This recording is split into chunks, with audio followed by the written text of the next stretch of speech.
Lord Vader, Operation Andor is underway. Excellent. If we release 3 episodes per week, the Lorehounds will never be able to cover every episode. The Imperial forces will crush the rebellion before it begins. Stand by. We're picking up something on our scanners. Echo Squadron, reporting in. Delta Squadron, on your left. Tango Squadron on your 6. With Imperial forces coming in fast, we're calling all rebels to join the fight this season. Starting after the April 22nd premiere, you'll hear 3 full breakdowns for each week's episodes of Andor Season 2. Each podcast will be led by one of our squadron leaders, Elysia, David, and John. We'll be bringing in new and familiar voices to fill out the roster. Search for the Lorehounds on any podcast platform to join us in a galaxy far, far away. And don't forget to check out our season pass for even more content like our Holocron bonus pods. It's good news for anyone, except Darth Vader.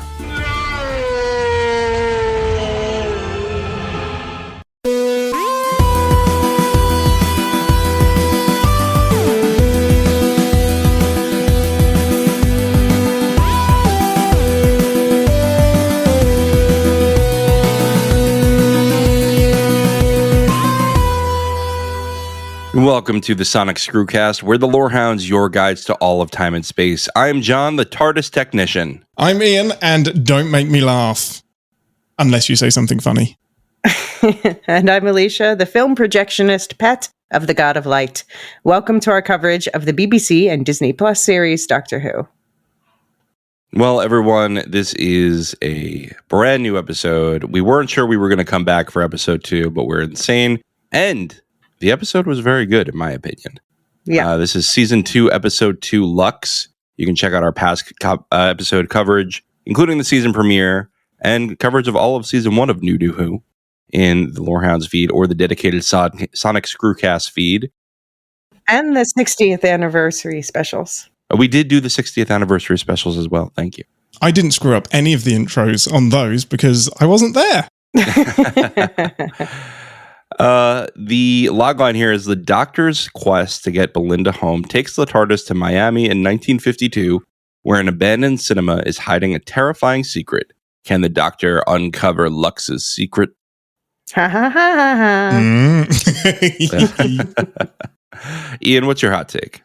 I liked it, and that is a hot take for for me sometimes with some of the later era Doctor Who, but I had an absolute blast with this episode. It just in the back of my brain, it gave me this like feeling that RTD knows how many episodes he's got in this realm and is free to do whatever the heck he wants. And sometimes that really lends itself to the wackiness of Doctor Who. And yeah, this one, it ticked a lot of boxes for me. Very nice. Elysia? Yeah, I thought that this was really great. I immediately wrote that we had to cover it because it was picking up on topics that we brought up last week, like the Pantheon or cancellation rumors. And but it was also it was almost like this one was made for me. I'm a massive film geek, especially animation probably. So this was kind of right up my alley. There's a lot to dig into here. I kind of went crazy taking notes, so I'm excited to talk about it. What about you, John? What did you think? Yeah, I thought it was fantastic. The minute I watched it, I was with you, Elysia. You were the first one I think of us to watch it, and you were like, "Oh, we should cover it." And I'm like, it's a really busy week, and I was sick earlier in the week. I don't know if I really want to do it. I watch it, and I'm like, "All right, let's get on the mics. Can't miss it." I mean, great way to go back to this Pantheon idea. That was one of the best ideas in New Who so far, and I'm glad that we're finally picking up on that again in Season 2. And honestly, one of the reasons people were excited for a Black Doctor was the exploration of what happens when a time traveler is in a discriminated class in history. And we finally did that. Like, they did that a little bit in Season 1, but not that much. No. And we did that a little bit with Jodie Whittaker with sexism in certain, especially I remember they did that in the India-Pakistan conflict episode. But I think it's something that is very important when you're a time traveler, and it's weird if you don't bring it up. Yeah. Yeah, I completely agree. I still think they were pretty light on the topic, and maybe they just have to be because we are dealing with essentially a children's show. So it still felt, it wasn't what the episode was about, but I am glad it was acknowledged, and the way he acknowledged it and dealt with it in such, not just a Doctor style, but in a Ncuti Gatwa Doctor style was beautiful. He's just like, I shine. Wherever I go, that's what I do. And I just let them bring their own worlds down when it's time. Sometimes I'll help, but it's that inevitable question of why don't you fix all of the problems? If you're a time traveler, why don't you fix all of the horrible things that went wrong instead of this one specific murder mystery that happened? And when you see societal structural issues like this, you're like, can one person speaking out one time really fix it all? It's important for people to speak out, and like those voices together can make a big change. But the Doctor may not be the vehicle for that, right? Someone from an outer world coming in and being like, "You all suck," and I don't know if he's the most effective messenger in general. So, I mean, there's certain ways the Doctor influences things, like don't you think she looks tired? But it's subtle ways he influences history, and even that I think came back to bite him and ended up being like, hey, the Doctor shouldn't meddle that hard. Yeah, I feel like he should meddle with meddlers, not do the meddling himself. And I know that's a fine line. Unmeddle.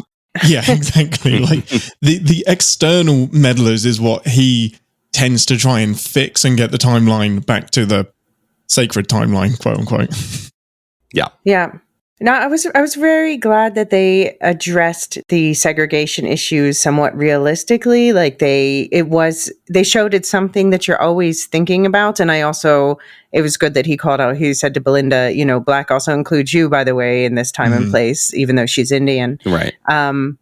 But at the same time, they showed that it's something that they always have to think about, but it doesn't mean that every single person is horrible. And sometimes that's where I feel like when this issue's addressed, that's where it goes wrong. It's like either someone's a saint or they're an awful person. And in reality, it's more like what we saw in the diner, where it's people who like don't really care. They know there's rules and they're like, you know what, it's late. Like, let's just chill out and all hang and be normal.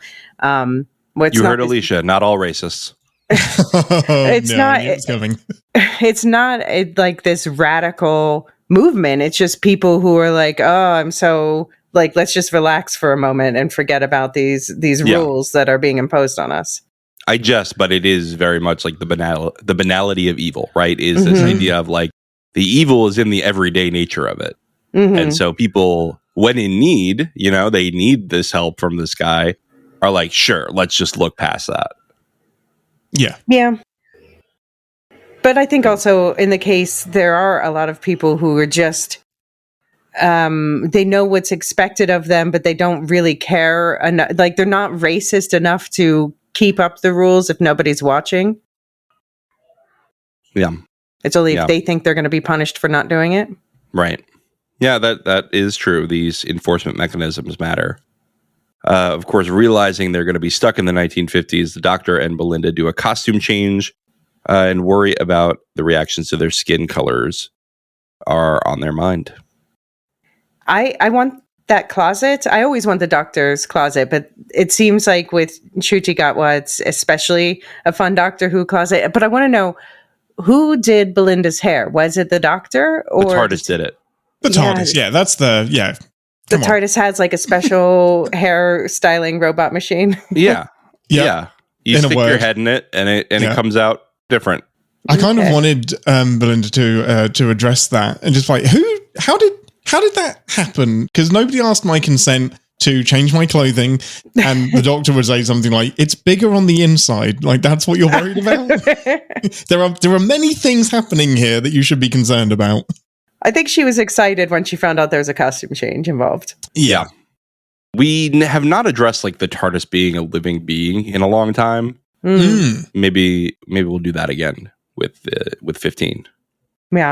Yeah, perhaps. I think they may have jumped the shark by making the TARDIS an actual woman that could talk to the Doctor. That episode. I think they may have been. No, I like it, but I think I don't know where you go once you've done that.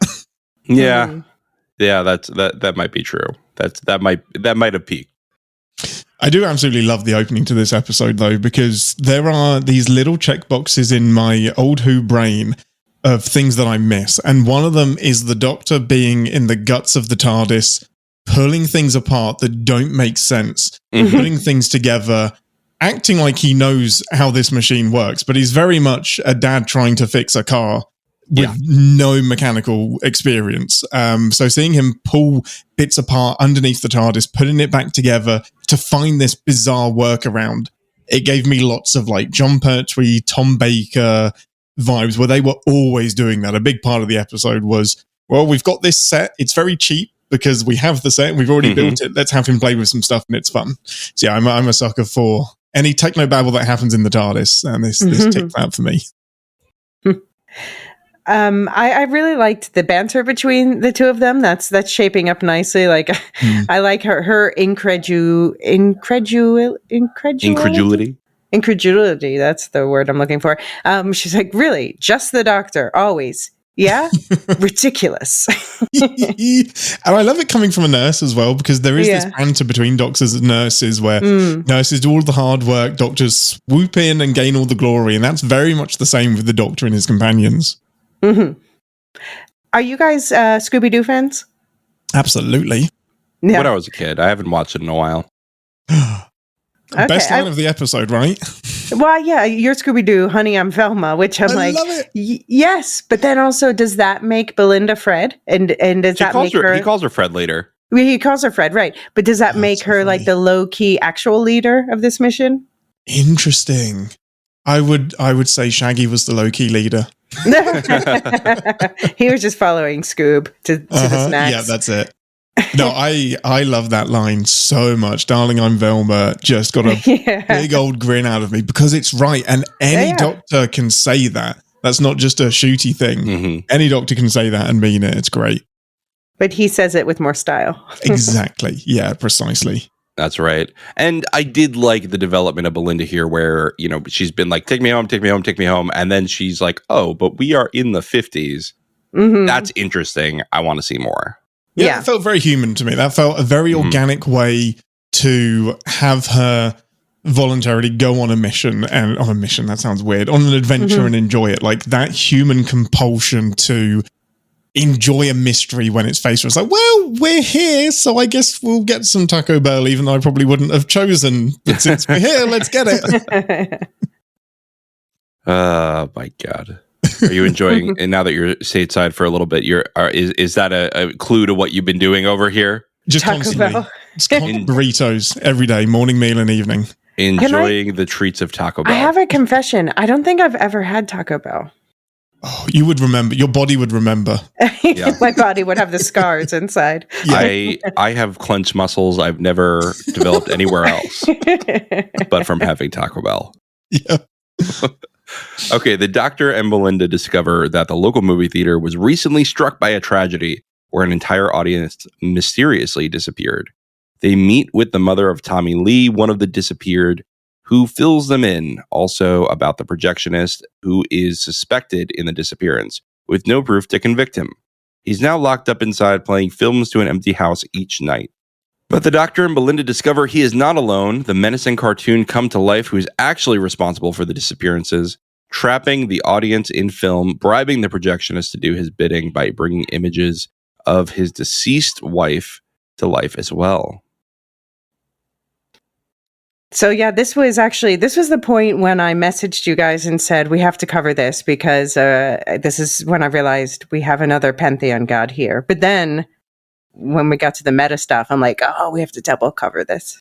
Yeah, that's what really got into my brain as soon as we got to the fourth wall, not just breaking, shattering, bombing, machine gunning, Uziing. But you can really see the Disney money come to life again in this episode with all of the animation stuff. When you see his wife come out, is in black and white and then turns to color. I cannot fathom a world where I'm watching Doctor Who and I watch that because the quality was so great. Like that was visual. I just wanted to watch that scene over and over again. And Lux himself coming to life and everything they did with that animation was just top notch. I honestly think this is what I wanted from the Disney money, more so than we saw in last episode. Because last episode, I think, is something that has happened a few times now, which is it looks too clean. Space needs to be dirtier because people are dirtier and messier. And it feels less Doctor Who, but this was, things are still dirty and messy, but there's a living cartoon that looks like a real thing. And that's what I wanted from the Disney money. Yeah, it's great. Yeah. I have one little nitpick, which is how can he feel his wife if she's just made of light? But I'm letting it go because it was so cool. The entire concept. Like, okay, so Lux Imperator is the name of this particular god of the pantheon, the god of light. And they called, by the way, the pantheon the gods of chaos. So I guess we should start using that as well. But it is cool because it's cool that they decided to make the god of light into a cartoon, into a movie thing, because obviously movie projections are light. Photography is all captured light. It's just such a cool concept that just a film nerd would think of. Yeah, it's got so many levels and layers to it. And this is one of those episodes that it shows you like the movie reels being loaded up. It shows you everything that's happening in the projectionist's booth. It's such a film nerds episode. They really spent a lot of time just being nerdy about it and not glossing over it. Right. Yeah. And it was cute also, the little, like, they do these throwouts where they're like, remember, this is a silly show. And in this case, it's like, I'm a 2-dimensional character. You can't expect a backstory. Now, as a fan of One Piece, I tend to disagree with that. Sure. I've watched hundreds of episodes of backstory on 2-dimensional characters. Yeah, I mean, I'm a huge animation fan, and certainly there's a lot of animation with depth, but I thought it was cute. Yeah, that's a funny line for sure. Yeah. And we got another Harbinger message, but who is the Harbinger in this case? Is it the projectionist is the Harbinger? It could just be another Harbinger that we don't know about. Yeah. Good old RTD loving his wordplay with that external shot of the title of the movie and the actor falling apart. I wonder who that was for, because no one was outside the theater to see that happen. But the timing was great. What was his name? Like Tommy Lee's, or no, not Tommy Lee. What's the kid's name? Rock. No, yeah, but the kid, his mom, she's the one who saw it. I was going to say. Oh, right. Yeah, I can't remember her name. Tommy. It is Tommy Lee. Oh, that's a funny name to give the kid. Yeah, and I liked they had the callback. They're like, in case you forget the rest of the pantheon, you must be the one, enemy of the toy maker, decomposer of Maestro. Nice wordplay. I see what you did there. Mm-hmm. The killer of the god of death, Sutek, which reminds me, they killed the god of death, but people still die. So what did that do?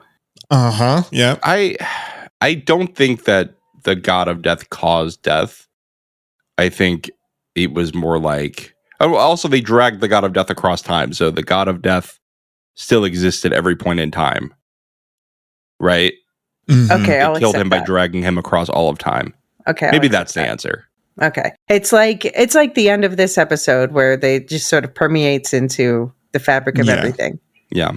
Well, if you've got that, if there's any Critical Role fans or nerds out there, they have this god of death as well. And the idea is that death always happened, but souls would disappear and float away until there was a god of death. And then they had a specific plan for the dead. So death and dead things will still happen.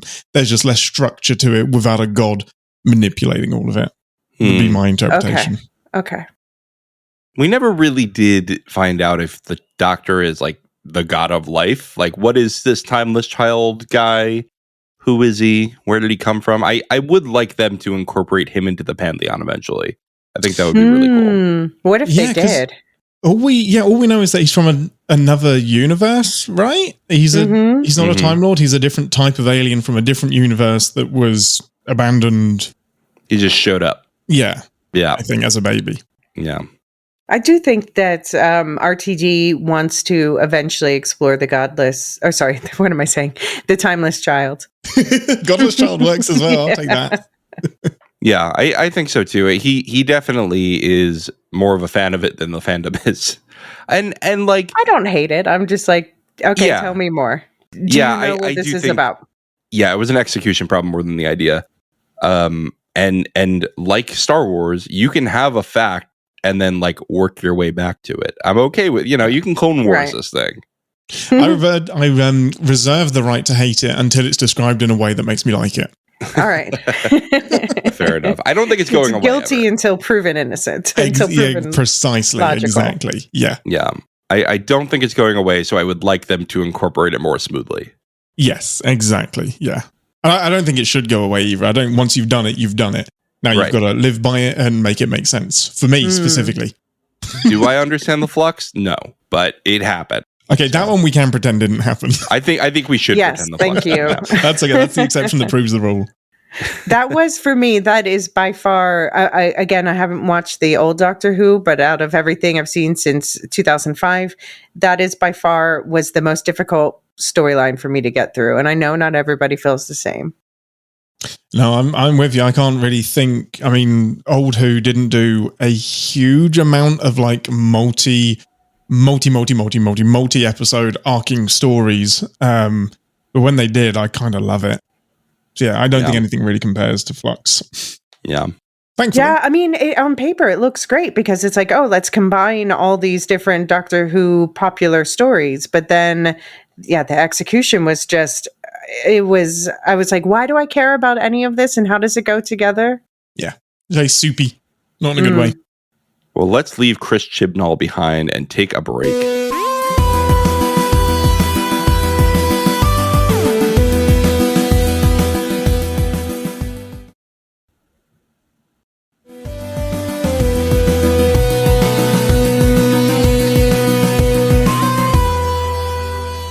We're back. Mr. Ring-a-Ding, the cartoon incarnation of Lux Imperator, traps the Doctor and Belinda in a roll of film as well as 2D cartoons until they think their way into becoming more three-dimensional.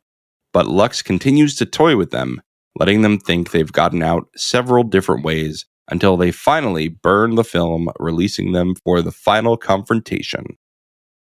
Yeah, they got inceptioned. Yeah, should have had a top. But I was so relieved when that first fake out release, when the cop showed up with the mother and then she was suddenly like turning them in. I was like, oh no, come on. And then that was a fake out. I was like, oh, thank God. Like there has to be nice people out there. Exactly. It really tramples on the hand-holding moment, which is such like a personal thing. Like, it really tramples on that. So yeah, I'm right with you. I was so relieved when it was so obviously a fake out and the Doctor figures it out. That was smart. Yeah. It also, though, I think alludes to and shows the alternative possibilities without distracting us for 20 minutes in the episode. Yeah. Like, I remember RTD and Moffat talking about when they first started workshopping New Who, not New Who. Mm-hmm. They were like, how do we bypass the 20 minutes of the Doctor getting captured and then escaping? Okay, psychic paper. There was a lot of that. A lot of that back in the day. Yeah. Yeah, especially like the first Doctor is like constantly in prison. Yeah. I He's too mean, powerful. You got to nerf him. it's John and I are big Wheel of Time fans, and the author of that writes in these as plot points. Like, why does all the plot happen to these characters? Because they're Taviran. It's part of the pattern. Just Right. yeah, That's beautiful. whatever makes the plot go forward. I was just saying that I like Matt from the Wheel of Time because is he a character that bumbles into things stupidly? Yes, but it makes the plot happen. Right. Yeah, you need those people. And that's the Doctor in this case, I guess. Mm-hmm. Every now and then, you're just going to look through a window and there's going to be Donna Noble making faces at you. Oh, It's just going to happen. I wouldn't object to that. Can we talk about the Whovians? yes, we have to. Yeah, that was like, because you were setting up, Ian, last time you were talking about what do we think about the fourth wall breaks? Well, Here we go. It was so funny that last week we mentioned it was just one line from last season, which was him mentioning the score of the TV show, which blew my mind because it didn't have much to do with the episode, but it was the first acknowledgement that he knew that there was a TV show happening. So to then just go 100% full throttle into this idea is kind of wild. Out of the TV, yeah.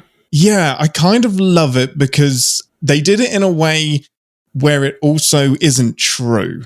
Because although it is by the end of the episode, right? Well, it's ambiguous, yeah. Yeah, it might be. I don't know.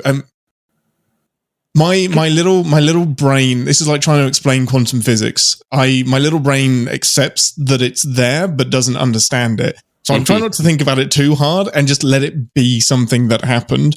It's the kind of thing I really want them to do more with it if they're going to do it. Because once you open that door, beat down that fourth wall, you can't undo it unless you really explain it. But it worked in this episode. It worked really, really well with this episode, with the theme of this villain. I can just buy it as being like a sub-universe within the wider universe. But I also wonder if it's setting up something bigger with the fact that Mrs. Flood is constantly every episode addressing the camera and the meta things that they say. Well, like, first of all, of course, they're talking about like the whole exchange where they're talking about what's your favorite adventure, and everyone's like Blink, and he's like, not any of the ones that I'm in. It's always Blink. And that's what all of New Who says, it's Blink. Yeah, I mean, of course it's Blink. What happens in Blink? It's a story where you're not allowed to blink. Well, that sounds like an absolute epic. Belinda is great. I love Belinda. Yeah. It is the best entry, I think, still. Mhm. Like, if someone goes, what's Doctor Who like? I think that is still the episode to show them. Yeah, and it's weird because he disagrees with that. What? Oh, really? Okay. But it is interesting because he is barely in the episode, David Tennant. That's my biggest argument against it. It's if I was going to put it in like introducing people to Doctor Who, it's in the top 5, top 10, but it's never going to be my number 1 episode because he ain't in it. And by the way, for anyone who doesn't know what we're talking about, Blink is the episode that introduces the weeping angels, which are statues that move when you're not looking at them. That's why you don't want to blink. You want to be looking at them. And Carey Mulligan was a young Carey Mulligan was in it. It's an incredible episode. It is. I think it doesn't quite work for me as an introduction. No, I get that. I get that. Yeah, I understand your criticism. My thing would be the idea of the Doctor and his whole persona is so weird that the dosing that you get in that is actually very good to inoculate you against what's coming. I get that. But I have recommended The 11th Hour as people's first episode too. I actually think that The 11th Hour is still to this day the best first episode of a Doctor to introduce who the Doctor is. Why do you think so? Why do you say that one? Why do I say so? Because it's the actual origin. He's landed on Earth. He does a lot of like less exposition dump exposition.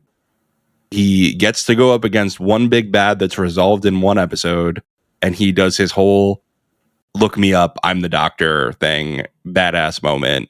Amazing. You also get a fresh companion introduction as well, because usually there is a crossover companion that bridges the gap, but Pond is as new as Matt Smith is. So yeah, I can get that. Right. I still think Rose it started at the beginning. There's not so much of New Who, even though it's been 20 years, there's so much gap. I still think just start with Eccleston and keep going is the best way to do it. Well, I mean, I would even say start there, and if you feel like skipping over anything, you can. I'm a completionist, and that's a horrifying thought to me, but to each their own. Me too. But I also, it's not just like they had the fun banter about, this stuff that we're talking about now, but so they were basically being us, but also about referring directly to the rumors of cancellation and like, well, I knew this was going to happen because it was leaked online, #RIP Doctor Who. What, do you feel like they're playing with us at all, or just a wink and a nod? Or if RTD is a very incredibly intelligent man. He really is. Like, if you watch interviews with him, read the books that he's written and co-authored, he's an incredibly intelligent man. So I wouldn't be surprised if that's in there to cover all the bases. So I don't think that's 100% a tell. I think it's more of a nod to everyone is assuming. I think it kind of speaks to the wider nerd culture around TV shows as well. There is always, when are you going to get renewed? Instead of living in the moment, there is this, how many seasons are we going to get? What's going to happen next? And you may as well just say it, because the next week it can change and it doesn't matter. Like Andor's a great example where from the beginning they said, we've got 5 seasons, we've got it plotted out, we know what we're doing. Psych, we've actually got 2 seasons and we're very relieved about that. So I feel like it's RTD nodding to I was going to say cancel culture, but that's not right. That's the wrong one. But the TV cancel culture. Right, to cancel anxieties. Yeah. Yeah, exactly. Yeah. And just enjoy it. And what I think that is him playing with us and the rumors, but also if it ends up being true, he looks like a genius because he had the bravery to talk to us about it in the TV show. So I think he wins kind of either way this pans out. But I was thinking it could even be just toying with, I don't know. I just wonder how much deeper this fourth wall breaking is going to go this season. Like, was this a one and done thing aside from whatever's going on with Mrs. Flood? Or does this tie integrally? I can say these words. Intricately into the Mrs. Flood storyline, whatever that reveal is going to be. There's a big clue here where I think it absolutely has to, because Earth gets destroyed or they can't go back to May 25th because something happens on May 24th. And I don't think it's a coincidence that an episode of Doctor Who will air on May 24th. Right. So, the penultimate episode of this season is May 24th. And they had that in the debris floating in space first episode, and they mention it directly in this one. Yeah. I think the fourth wall breaking will accumulate there. There's no way you set that up as an accident. Yeah. But then I also wonder, like, okay, so at the end of the episode, they're surprised that they're still there. But also I was wondering at some point, like, are they suggesting that we, the audience, are not real? Sure, why not? You know, I mean, it wouldn't be my worst day. Yeah. I wanted all of the stuff in their room. That's great. They had loads of Doctor Who paraphernalia. I loved it. This is definitely the best homage to Whovian since Osgood in the 50th special. Yeah, it kind of tramples all over Osgood now, doesn't it? I know. Osgood, people flipped out because she had a scarf. Yeah. How dare she have that scarf? It is interesting, though. I think obviously Mrs. Flood is Disney. And Disney is just in the show now. Yeah, that's it. And the Flood is like Mickey Mouse with the Fantasia wave. Yeah. I mean, my semi-joking idea is that she is God, as the Christian God, the one singular God. It kind of ties into like the flood thing, flood being a very biblical erasing of sins and whatnot. So if they're brave enough to tie this pantheon into something, I don't know, we're familiar with, that's quite a big swing. So actually, I have it in the notes in the next section, but might as well bring it up now. I noticed when after Lux, evaporates basically, they say, so he's actually a god now, infinite, invisible, and the Doctor says amen. And I thought, that's a bit pandering to like the Christian audiences, like, oh no, we're talking about these gods, but we know there's the one true who's infinite and intangible. But what if it did tie into what you're saying? It would be something Doctor Who has not done before. He's very much, it's not anti-religion, but it's very much been external to religion and very science-based. So it would be very interesting to try and incorporate that into the world of Doctor Who. I'm intrigued. I think he's generally skeptical of people who declare themselves gods, right? Oh, yeah, absolutely. That's kind of the vibe I get. Fair. Now, I will say the best quote about God ever in media, in fiction, is from Spy Kids, which is... oh, it's the Steve Buscemi line. Yeah. Yeah, you want to say it? Wait, can I do it? Do you think God stays in heaven because he fears what he created? Something like that? Because he too lives in fear of what he's created. Yes, exactly. Yeah, I am getting near this. This is the second reference to Spy Kids I've heard this week. I have to watch this movie sometime. Have you not watched it? I've never seen it. I don't know. Oh, I my think God. I was too old when it came out. When did it come out? In like early 2000s. I was like 9. I was so into it. I was ready to go. I was ready to go be a spy. Just skip straight to the Spy Kids 3D and thank me later. Oh, that was such a good one. George Lopez as a giant villain head. Spoilers. Okay. All right. I'll edit it out. It's only like what, 20 years old? Or no, sorry. It's only a very niche movie that's 20 years old. Exactly. You know what? I'm not editing it out. Go watch George Lopez and his giant villain head. Enjoy it. So what did you guys think about the bi-generation? He has this extra pocket of energy, saving it. I mean, he used it to heal a relatively minor hand wound, but I guess that was just to alert Mr. Ring-a-Ding that he had this. Oh, yeah. That is purely plot MacGuffinry. Because if you've got a like the doctor can heal pretty quick. Like he didn't need to save a pocket of regeneration energy, and if he did, he shouldn't be using it on a burn. Like, yeah, especially when you have a really nurse stage right. Like you're okay. Save that for you're very likely to get shot. Like save it for something big like that. That was very much a we need to know that he has regeneration energy, but I'm completely okay with it because it led to a really epic scene that I loved so much. Oh, the whistling, the regeneration whistling might be the biggest gift that New Who has given like me audio wise. Like I've always loved the sound effects of Doctor Who, but the regeneration whistle, immediate tingles. I don't care how much they use it. Well, Mr. Ring-a-Ding overpowers and strings up the Doctor, shining the light of the projector through his two hearts to use the Doctor's lingering pocket of energy from his bi-generation to build himself a 3D body.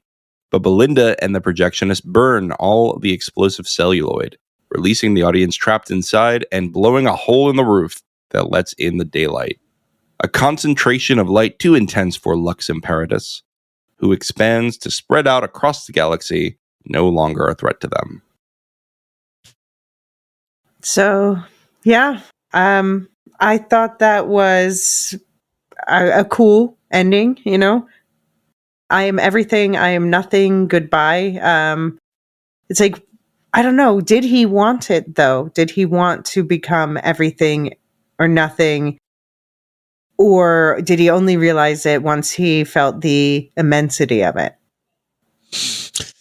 Yeah, it's very interesting, and I don't think the 25 minutes we get to spend with this character was ever going to be enough to flesh out their villainry. Like this needs to be like any one of these Pantheon gods could be an entire season arc. So I think you can interpret it any which way, but to me it felt very like he was running on instinct, and it's just what happened. I don't think that was the plan, but it feels like that would have happened no matter what, even if he got a real body. Yeah, the thing he never did was go outside because there's too much light. That was a bit hazy, but it did remind me of the ending of with Joy, where she turns into the star. Yes. And it is the same where she's like giving up her individuality to become... Hold on. She was a dairy girl. Say it right. Individuality. Like the way that they say it always gets me. Now finish your thought. No, yeah, but just to become something greater. And it kind of echoes Sutek's end as well, doesn't it? The spreading out across time and space and whatnot. Yeah. Maybe that's just the way that these get killed. Yeah. And weren't the Pantheon gods all supposed to be in the void? And that would be, so Lux would have no light. So he'd be wanting to escape that for sure. Yeah, that's a good point. I mean, the entire origin of them is a bit wishy-washy as well, with the moonlight and the film and the silver spoon. And I was like, are we getting a werewolf? Oh, nope. no werewolf. It's a were cartoon. Yeah. Either way, the animation of them turning into whatever crazy Fantasia thing they were becoming was pretty awesome. Yeah. No, it was just a really fun episode for those reasons too. What did you guys think though about the story of the projectionist and his wife? First of all, I'm like, why can't you just take the film reel with your wife and run? But whatever. And then she says, "Find me." What does that mean? That's interesting. I mean, it could just be a general "find me in the afterlife" kind of vibe. Do you think it'll come back, John? No. It's All done. Right. It's done. Yeah, that's my instinct as well. I kind of wish we'd spent, you couldn't do this, but I wish we'd spent more time on that story because it's a smaller story than the sacrifice of the fans, which the emotion behind that sacrifice, the second tier of the season, the second single tier, didn't get me. While I like the fourth wall breaking thing, the sudden emotion of them dying and the Doctor realizing what that means and Belinda getting emotional about it as well. You can't put us with these people for 30 seconds and expect, that sounds horrible. That sounds like I don't like people, but expect like emotion from me when you suddenly blink them out of existence. But I think it is also that we are supposed to see ourselves in them and so thus identify with them more immediately.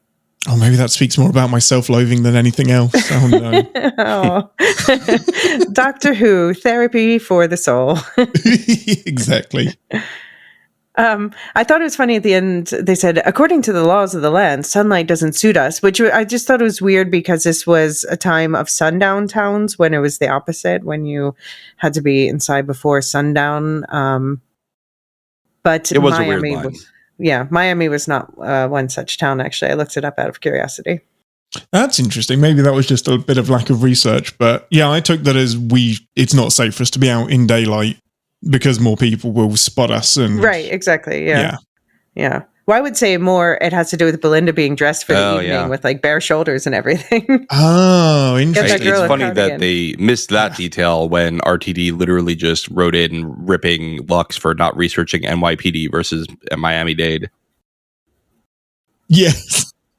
That was so nitpicky. That was a really good line, but then it's just funny. Like, it's like he's going to make the mistakes too. Yeah, absolutely. Yeah.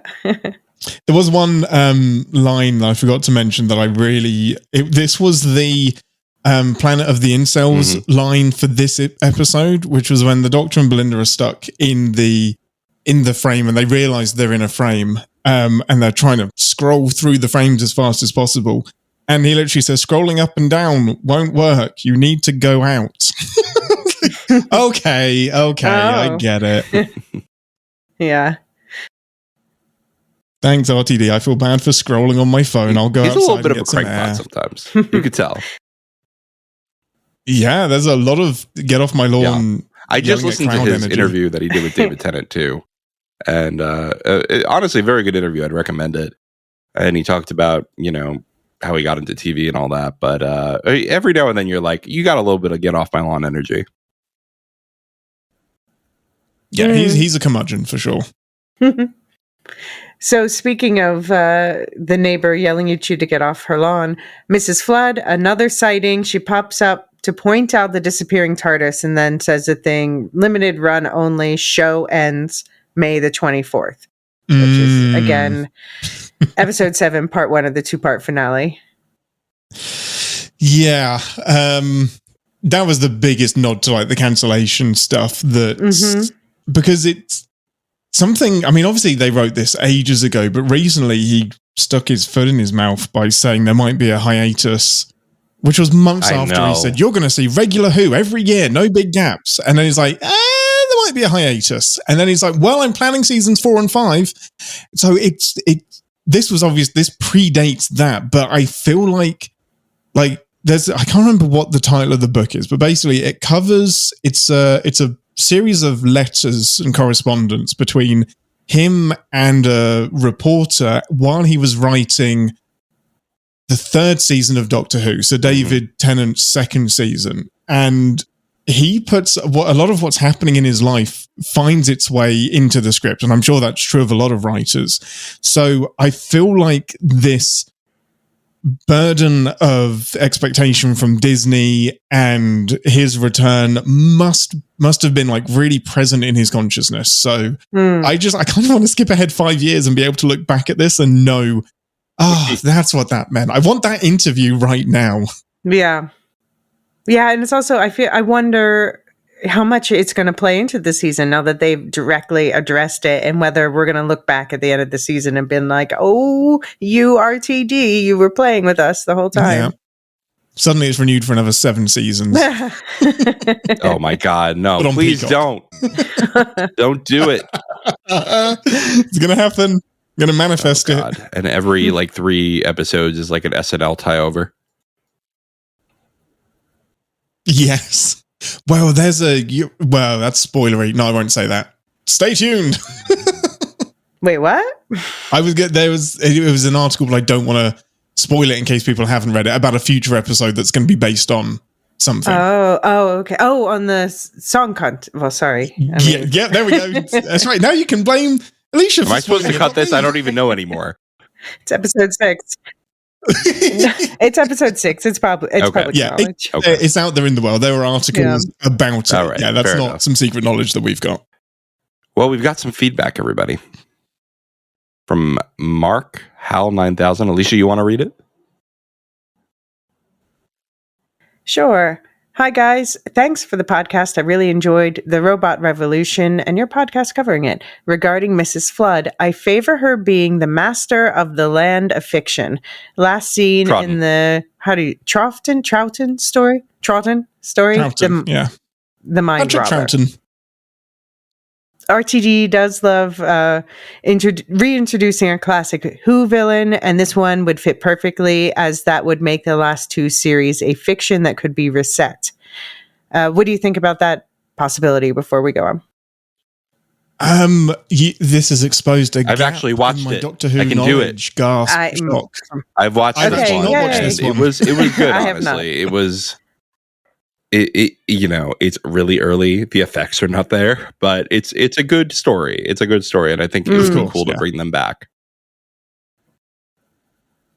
That makes complete sense. If it's literally the god of fiction, then storytelling, then that makes complete sense. That's got to be it.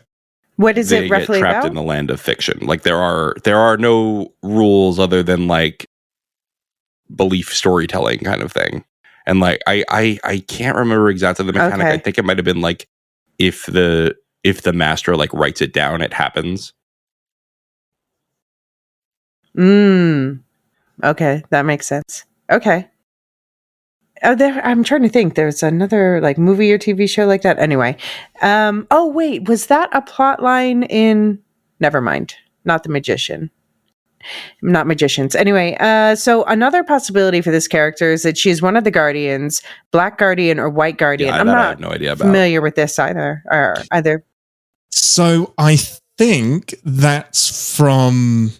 Oh, what is it called? There was a run of Tom Baker episodes where they have to chase down the key to time or something. Guardian like of Light and Time. It's a selection of crystals. Okay.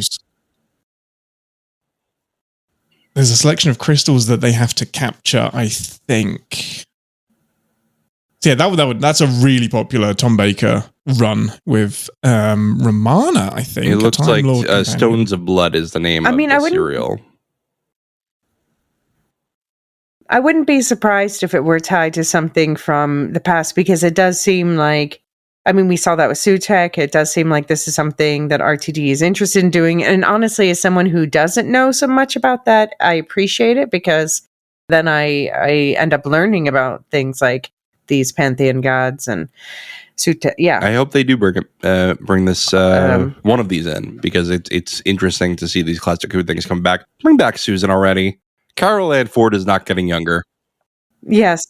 That's what I was just thinking about too. Yeah. That might be the one ultimate mystery that we really, really haven't had answered is she actually the Doctor's granddaughter? Like, what what does that actually mean? Mm-hmm. That's a day I one don't mystery. know. They keep bringing her up in Shooty's season, the first season, and I don't know why we. Yeah. Like, I don't know if there was like a deal in the works that fell through or something. I don't know. Yeah, potentially. Yeah, no mention yet this season. But Yeah. we'll see. We'll see. The season's young. Well, this was very fun, everybody. Thank you for coming back for another episode Yeah. of Doctor Who. Next episode, as you have written here, Elysia, is The Well. It's supposed to be a big one. Yeah. Well. They show the preview at the end of this one, and it's giving me kind of Boom vibes. I think it's a different planet, different story, but I'm wondering if this is going to tie into the why does Belinda look like Mundy question. Yeah, that's the vibe I got from it as well. I think it's going to... I don't think they're going to wait too long to tap into the mystery of Got to cure our case of the Mondays. Nice. Ching. So, send us an email to tardis@thelorehounds.com. Join our Discord server in the link tree in the show notes. You can get ad-free access to our podcast by going to the link tree and going to Patreon or Supercast and subscribing. Don't forget, we're doing Wheel of Time and Daredevil wrap-ups, and we're just starting Andor and The Last of Us. So there's plenty of stuff on the Lorehounds feeds. If you are on the Sonic Screwcast feed, all 12 of you, make sure you check out the main feed and get everything going on there. And share, if you have other Doctor Who fans who want to hear two Americans bumble through Doctor Who lore under the guidance of a Brit. Well, and especially go check out share this Captain's with them. Pod. You got something coming soon? Yes. Yeah, that's me.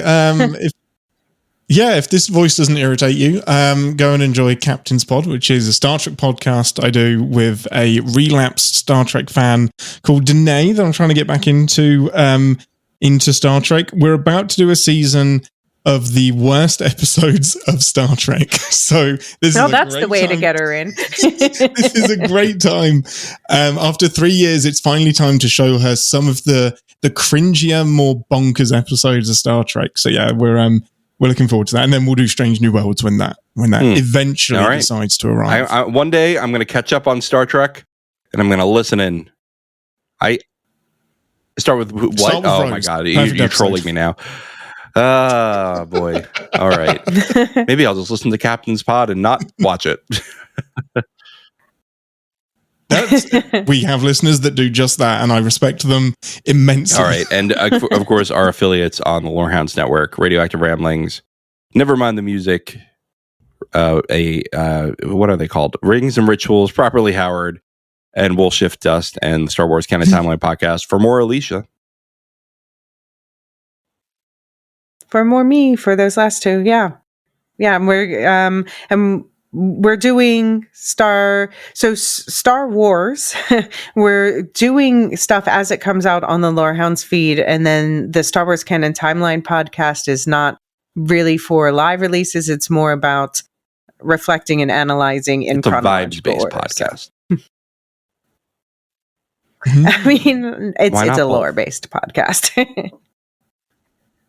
Why not both? All right. Libes. Laws and Thank vibes. the people, Elysia.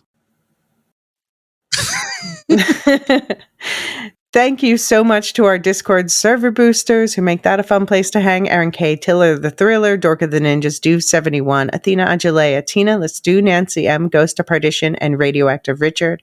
Thank you to all of our subscribers, but especially to our highest tier, our lore masters, Samartian Michael G, Michelle E, Brian P, SC, Peter OH, Bettina W, Adam S, Nancy M, Duve71, Brian 8063, Frederick H, Sarah L, Gareth C, Matthew M, Sarah M, Andrew B, Kwang Yu, Jedi Bob, Nathan T, Alex V, Sub-Zero, Aaron K, Deli V, Mothership 61, Gnarls, Kathy W, Listu, Jeffrey B, Elisa U, Neil F, Ben B, Scott F, Stephen N, Julia F, Collie S, Ilmariel, /Tim, and always last. Thanks, everyone. We'll see you all next week. The Lorehounds podcast is produced and published by The Lorehounds. You can send questions and feedback and voicemails at thelorehounds.com/contact. Get early and ad-free access to all Lorehounds podcasts at patreon.com/thelorehounds. Any opinions stated are ours personally and do not reflect the opinion of or belong to any employers or other entities. Thanks for listening. Lord Vader, Operation Andor is underway. Excellent. If we release 3 episodes per week, the Lorehounds will never be able to cover every episode. The Imperial forces will crush the rebellion before it begins. Stand by. We're picking up something on our scanners. Echo Squadron reporting in. Delta Squadron, on your left. Tango Squadron on your 6. With Imperial forces coming in fast, we're calling all rebels to join the fight this season. Starting after the April 22nd premiere, you'll hear 3 full breakdowns for each week's episodes of Andor Season 2. Each podcast will be led by one of our squadron leaders, Elysia, David, and John. We'll be bringing in new and familiar voices to fill out the roster. Search for the Lorehounds on any podcast platform to join us in a galaxy far, far away. And don't forget to check out our season pass for even more content like our Holocron bonus pods. It's good news for anyone except Darth Vader.